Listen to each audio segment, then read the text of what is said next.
de prensa de las autoridades del Ministerio de Salud Pública y Asistencia Social, así como de la Comisión Nacional contra el Coronavirus para este martes 2 de junio. Agradecemos la sintonía. Nos acompañan para esta conferencia de prensa el señor Ministro de Salud Pública y Asistencia Social, el doctor Hugo Monroy, asimismo el señor Director de la Comisión Nacional contra el Coronavirus, el doctor Edwin Asturias, el señor Viceministro de Atención Primaria en Salud, el doctor Eric Muñoz, el señor Viceministro de Hospitales, doctor Germán Schell, asimismo la señora Viceministra Administrativa, licenciada Elizabeth Quiroa, y el señor Viceministro Técnico, el doctor Miguel Ángel Borracho. La dinámica ya la conocen, así que vamos a iniciar con la primera pregunta enviada por el periodista Joel Maldonado de Publinews.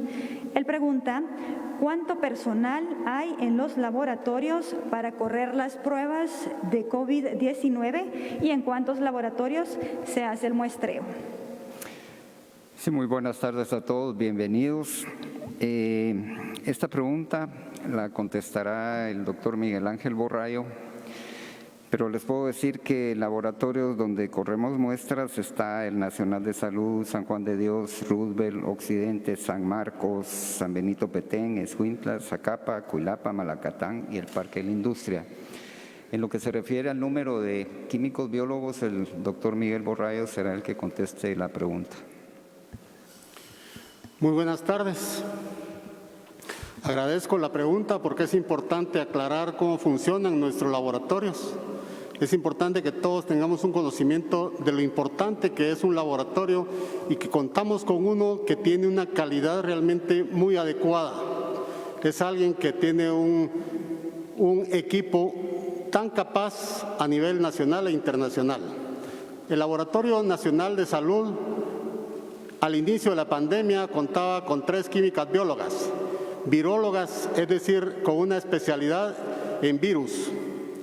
Por el acúmulo que hemos tenido de pruebas de laboratorio, es un laboratorio que necesitaba crecer. Actualmente se contrataron 5 químicas biólogas más y 7 digitadores para que realmente su trabajo sea cada día mejor. Esperamos con eso incrementar cada día más las pruebas también. Gracias.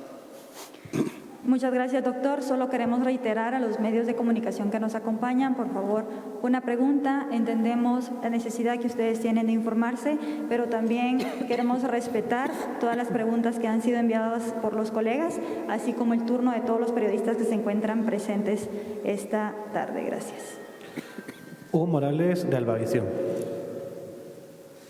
Buenas noches, ministro. Una consulta muy precisa. Con la estrategia que se está pensando para el desconfinamiento, ¿cuándo podría iniciar la fase 0, tomando en consideración el número de casos activos, las personas fallecidas, los recuperados y la dinámica que tienen los hospitales actualmente? Y una segunda pregunta muy precisa: ¿por qué en esta estrategia no se consideró el tema educativo? Gracias.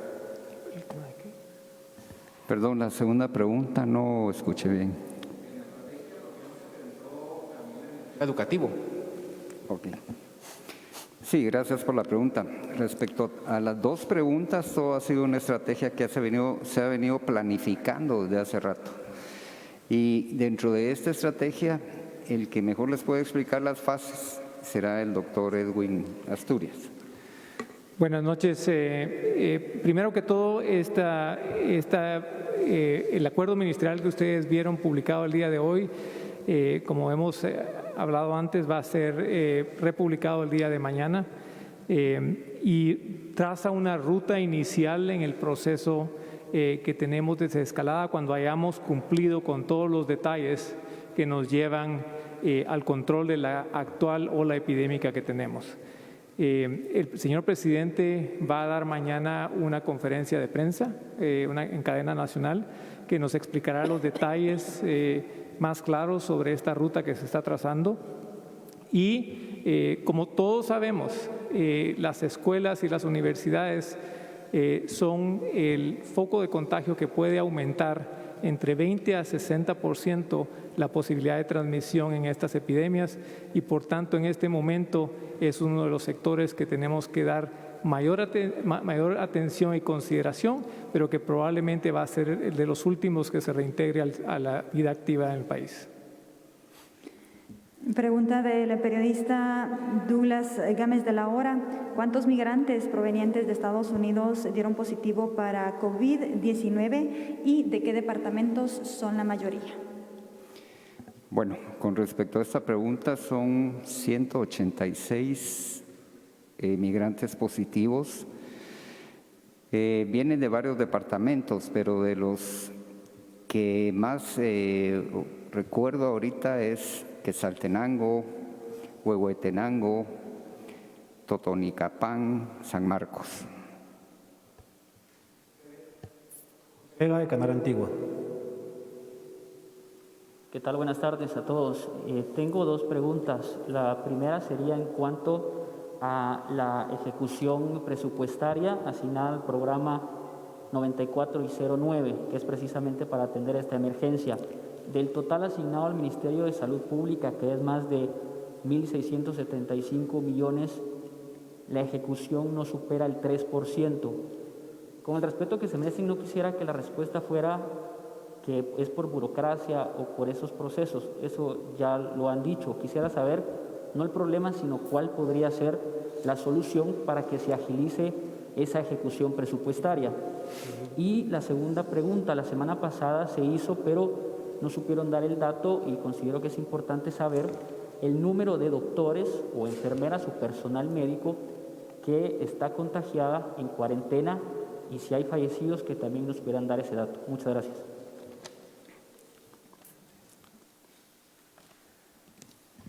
Gracias por la pregunta. Sí, definitivamente, claro, no le vamos a contestar realmente los procesos burocráticos que se dan para adquirir los insumos. Pero va a complementar mi respuesta la licenciada Quiroa, viceministra administrativa y financiera. Bueno, muchas gracias y buenas tardes. Con respecto a los problemas que se dan en este momento para los procesos de ejecución presupuestaria, y se debe principalmente a la dificultad que existe en el mercado de la adquisición de insumos. El Ministerio de Salud Pública ha levantado a través de sus 86 unidades ejecutoras una serie de eventos en los que se hacen requerimientos de insumos, de materiales médico-quirúrgicos y otro tipo de suministros. Sin embargo, en el mercado las existencias son muy variables, además de que los precios son muy volátiles. Nosotros trabajamos con precios de referencia, con la calidad necesaria para que el personal cuente con un equipo de protección que sea de calidad y además de ello tratamos de optimizar los recursos buscando los mejores precios. Todo eso conlleva a que muchos de los eventos tengan que ser considerados desiertos porque no existe el suministro que se está requiriendo. Por ejemplo, el 24 de mayo nosotros habíamos realizado 300, por ejemplo,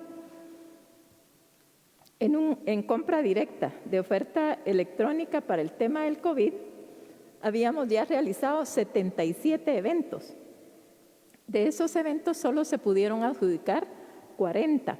Y así en cada uno de los procesos que hemos venido realizando, y eso nos dificulta la ejecución presupuestaria. Además, tenemos que considerar que el Ministerio de Salud Pública tiene 86 unidades ejecutoras que actúan bajo los parámetros que se tienen para ello, pero ellos son los que hacen sus requerimientos dependiendo de las necesidades que tienen en cada hospital. Eso es lo que ha venido afectando y los sobreprecios, la poca demanda que hay. Hay mucha demanda, pero poca oferta de los productos y también, a pesar de que estamos en un proceso de estado de calamidad que nos permite hacer compras, pues lamentablemente no encontramos los productos en el mercado. Con respecto a la segunda pregunta, el doctor Germán Schell dará la respuesta. Hemos tenido en los miembros de personal de los hospitales que han sido infectados 35 médicos, 32 enfermeras, 22 auxiliares de enfermería, 5 personas de laboratorio,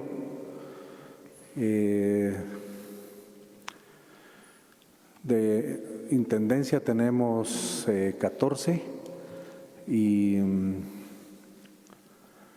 más o menos todos suman un promedio de 132 trabajadores. Ayer les traía yo esta cifra, pero yo se las voy a tener de nuevo más exacta si usted lo desea. Ese es más o menos el personal que está contaminado. Gracias, doctor Schell. Pregunta de la periodista Coralia Orantes, de nuestro diario, la cual fue enviada previamente a esta conferencia de prensa. Pregunta cuántas personas están actualmente en cuarentena y si se tiene estipulado el tiempo para cada etapa para la desescalada. Con respecto a las personas en cuarentena, son aproximadamente un poco más de 27.800 personas las que se encuentran en cuarentena ahorita.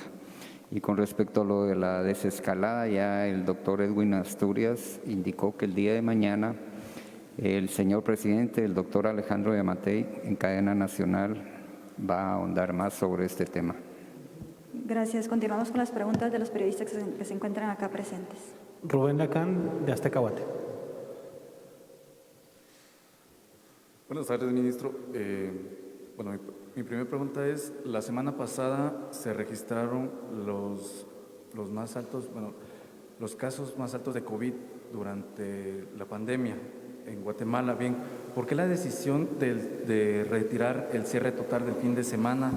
Y la otra pregunta es si los recuperados que salen de los diferentes hospitales donde tienen a pacientes con COVID-19 salen totalmente recuperados o bien en qué estado de salud se envían a sus hogares. Con respecto a la primera pregunta de por qué la semana pasada se aumentaban los casos positivos, todo esto ha sido una estrategia que se ha venido manejando y quiero dejarle al doctor Edwin Asturias, que es con el que hemos estado trabajando toda esta situación, para que dé la respuesta. Sí, nos pareciera que el hecho de que vamos a ampliar una hora del toque de queda o vayamos a permitir la circulación por un periodo restringido de tiempo durante el fin de semana pareciera un relajamiento de las actividades.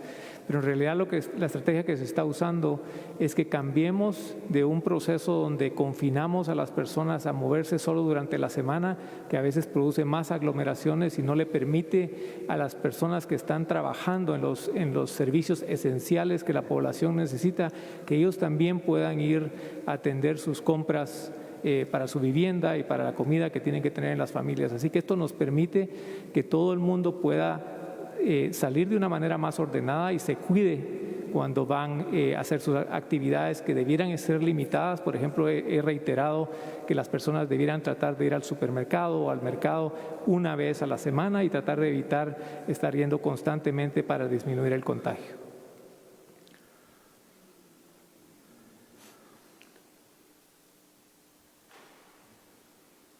Por favor, continuemos con las preguntas.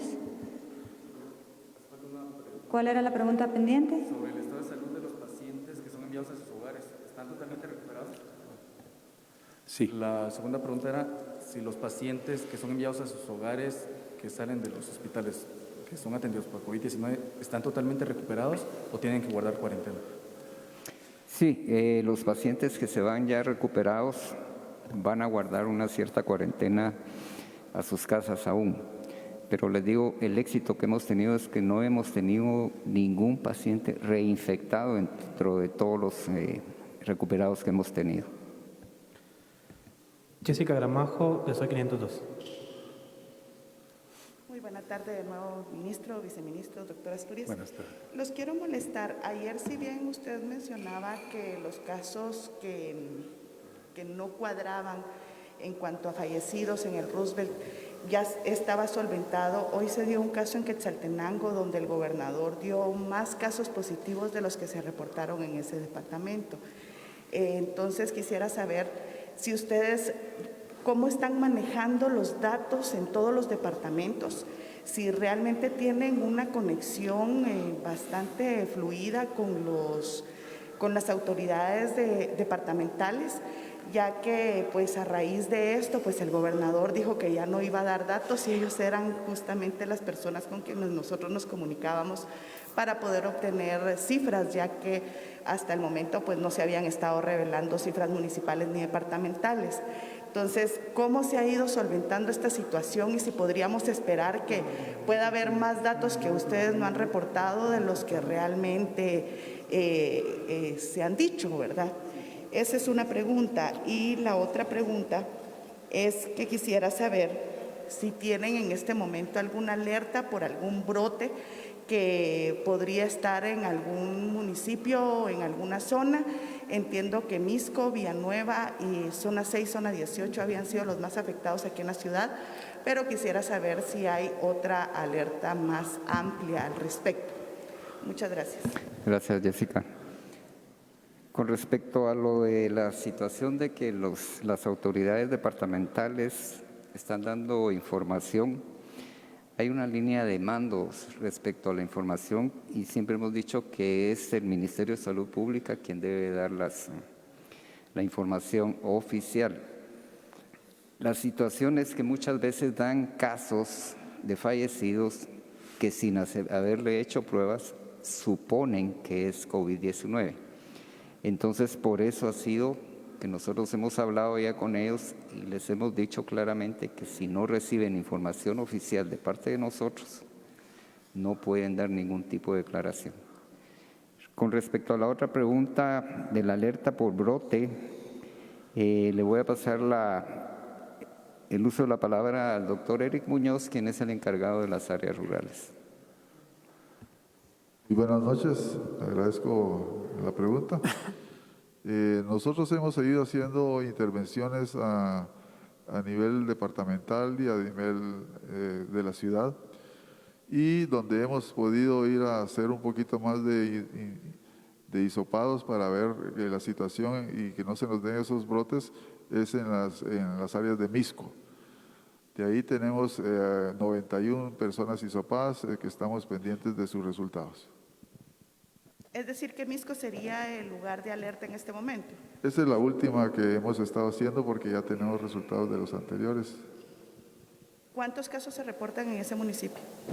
No, todavía no tenemos ese dato del resultado de los hisopados de Misco, están en proceso. Pero se hicieron 91 hisopados. Ministro, perdone, usted me hablaba solo de fallecidos, pero quisiera saber a nivel general, porque el caso de hoy en Quetzaltenango no hablaba él solo de fallecidos, sino que hablaba de casos positivos de COVID. Entonces había una diferencia muy grande entre lo que ustedes reportaron y lo que ellos tenían contemplado. Sí, con respecto a esta pregunta, el doctor Germán Schell va a ampliar la respuesta que yo le había dado.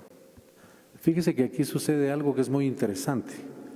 El reporte de los casos es un reporte que no necesariamente es acorde al momento en el que se toma el dato que se va a presentar en el reporte de pacientes fallecidos. A pesar de que tenemos ya el sistema de SIGSA organizado, sucede, por ejemplo, que hay departamentos que tienen un paciente fallecido o varios, o en diferentes departamentos hay pacientes fallecidos que fueron o que van a ser reportados posteriormente al dato que da el señor ministro. Y ya, digamos, el día de mañana se contempla esas personas que fallecen, que fueron informadas de otras áreas, digamos. Eso es lo que puede crear esta contrariedad. Perfecto. Gracias, mi amado. Para servirle. René Fuentes, de Nuevo Mundo. Muy buenas noches. Dos preguntas, pero las voy a hacer separadas hasta después de que nos respondan. ¿podrían actualizarnos la cantidad de pacientes COVID-19 que se encuentran en cada uno de los establecimientos, de los hospitales, hablando hospitales temporales, nacionales, instituciones autónomas o privadas, incluyendo hoteles? Y solo quiero aclarar, no estoy pidiendo direcciones, sino únicamente la cantidad y en dónde están ubicados, si nos pudieran apoyar. ¿Cómo no? Tenemos hoy 89 pacientes en el punto 1, que es el hotel, 30 en Antigua Guatemala, en el Hotel Pedro de Betancourt, 41 en Villanueva, 39 en Quetzaltenango, que dan un total de 199 pacientes. Y tenemos una disponibilidad de espacios de 90 para el punto 1, 12 para el Hospital Pedro de Betancourt, 40 para Villanueva, 15 para el Parque de la Industria y 37 para el Hospital Temporal de Quetzaltenango, que hace un total de 194 espacios. Tenemos pacientes leves, 89 en el punto 1, 30 en el Hospital Pedro de Betancourt, 23 en Villanueva, 39 en Quetzaltenango, lo que hace un total de 181. Tenemos 12 moderados en Villanueva, tenemos 6 graves en Villanueva. Ese sería el dato, perdón. Tomando en cuenta estos datos, me dan 398 y la actualización de hoy son 5.586. ¿En dónde estarían los otros pacientes, el resto? Bueno, porque sí. aquí, quitando obviamente los recuperados, que son aproximadamente 800, pero igual hay una cantidad como de 3.000 pacientes que no tenemos claro en dónde se encuentran.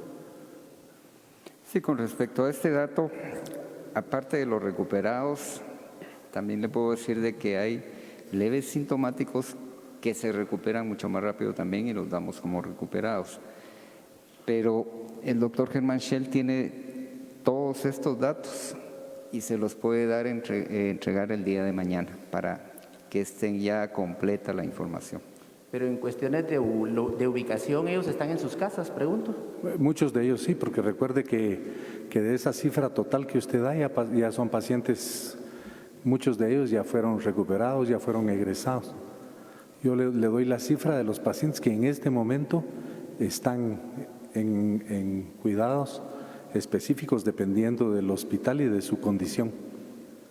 Sí, lo que pasa es que igual es una cifra un poquito grande, como para decir que más de 2.000 son los ya recuperados, por eso era la pregunta.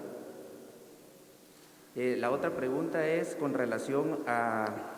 En este caso, no sé si el doctor Asturias nos pudiera apoyar con relación a las fases de desescalonado que están previendo con las medidas de confinamiento. Ahí menciona en los indicadores, menciona 14 días. ¿Estos 14 días de qué se tratan? ¿Son 14 días continuos? ¿Son 14 días hábiles? ¿O son 14 días con mayor cantidad de casos? ¿Qué significa esos 14 días? Número 1. Y 2, el porcentaje que habla sobre la saturación de camas. ¿A qué se refiere? ¿Camas vacías, camas ocupadas? Si pudiera aclarar. Muchas gracias. 14 días ha sido definido como el periodo que si tenemos una persistente disminución de casos, ¿no? Y eso puede variar en términos de cómo va bajando, pero lo que uno quiere ver es esa tendencia continua hacia la baja que le dice que no hay un repunte de casos. Y sabemos que por 14 días, si ese repunte no existe, es que tenemos controlada ya parte de la epidemia, ¿no es cierto? Obviamente va a ir en fases y va a ser un proceso gradual y asimétrico y vamos a dar un poquito más de explicación el día de mañana. Y con respecto, creo que la segunda pregunta era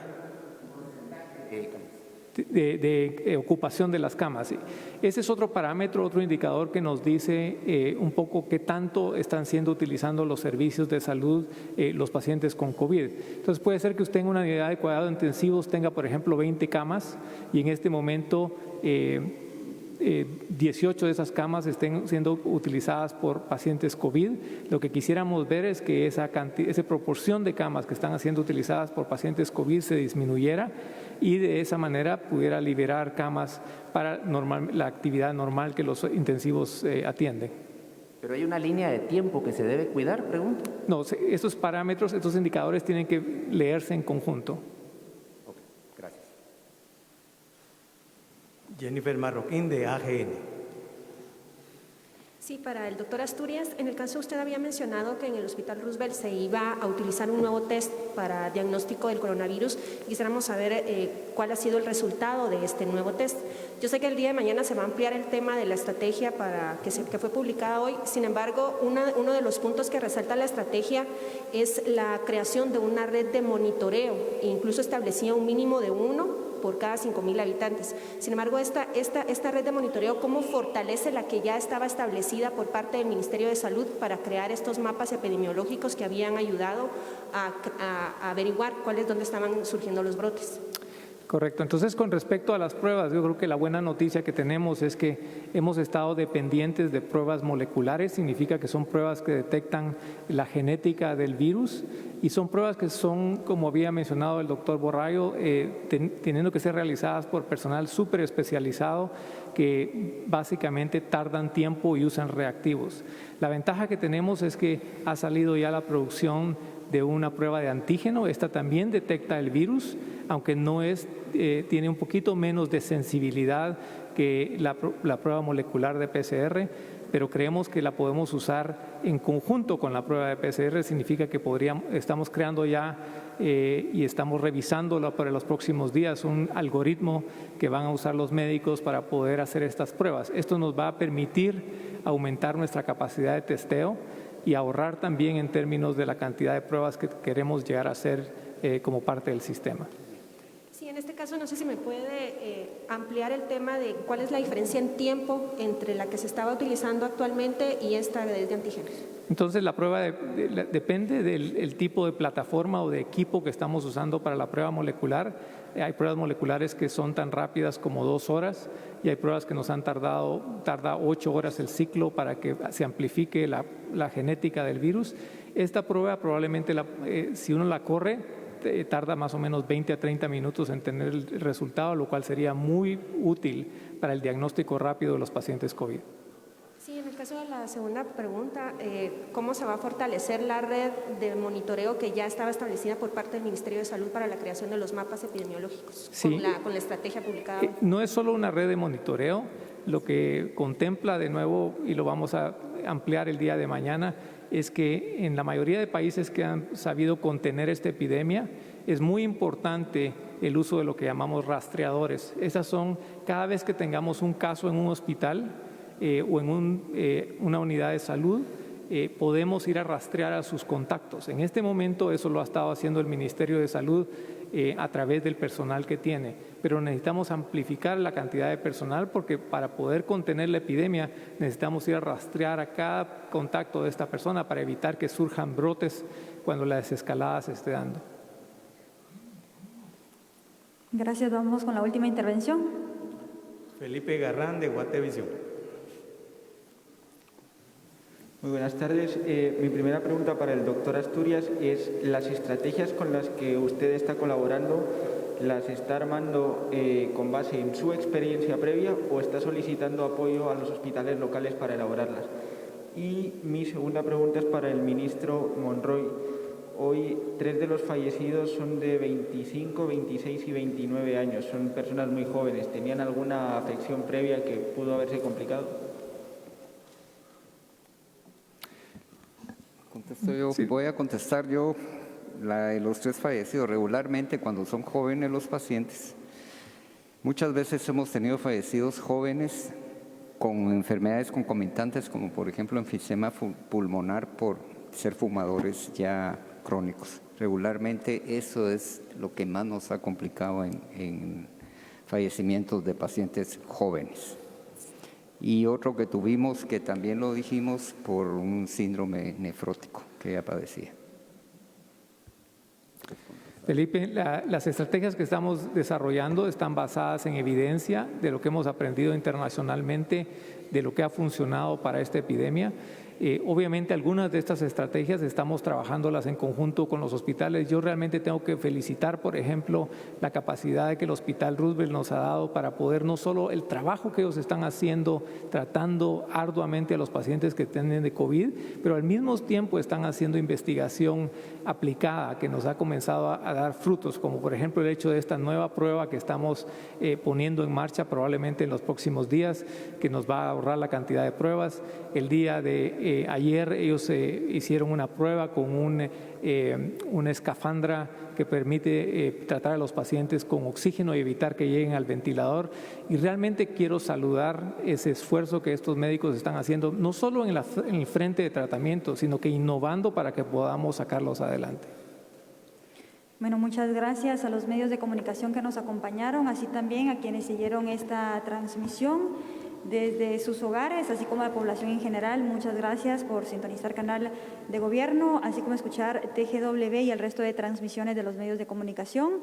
Así que despedimos a las autoridades de la mesa principal, al señor Ministro de Salud Pública y Asistencia Social, al señor Director de la Comisión Nacional contra el Coronavirus, así como a la señora Viceministra y a los señores Viceministros del Ministerio de Salud. A cada uno de ustedes, muchas gracias y recuerden que los datos están siendo actualizados todos los días al final del día. Buenas noches.